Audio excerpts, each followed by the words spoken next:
ചേമ്പിൻ തണ്ട് സാധാരണ തോരനാണ് ഉണ്ടാക്കി കാണാറുള്ളത്. എന്നാൽ പുളിശ്ശേരി വെച്ച് നോക്കിയാലോ?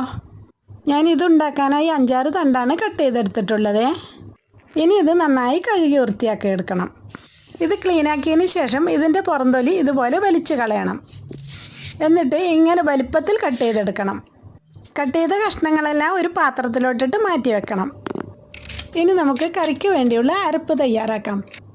അതിനായി ഒരു മിക്സിയുടെ ജാറിലോട്ട് 1 കപ്പ് തേങ്ങയും, പുളിയുള്ള തൈരാണെങ്കിൽ 1/4 കപ്പ് മാത്രം ഒഴിച്ചാൽ മതി. പുളി കുറവാണെങ്കിൽ കൂടുതൽ ഒഴിക്കണം തൈര്.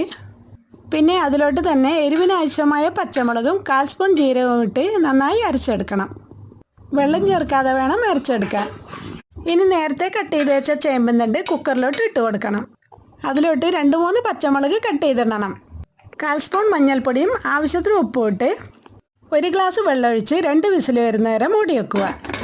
2 വിസിലിന് ശേഷം നന്നായി വെന്ത് കിട്ടി. ഇനി ഇതിലോട്ട് നേരത്തെ അരച്ച് വെച്ച അരപ്പ് ഇട്ട് കൊടുക്കാവുന്നതാണ്.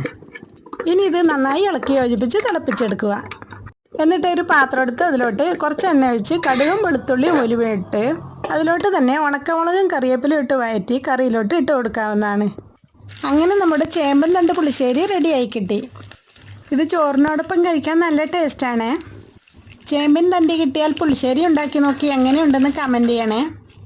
അപ്പോൾ ഈ വീഡിയോ ഇഷ്ടപ്പെട്ടാൽ ചാനൽ സബ്സ്ക്രൈബ് ചെയ്ത് ഒപ്പം ലൈക്കും ഷെയറും ചെയ്യാൻ മറക്കല്ലേ.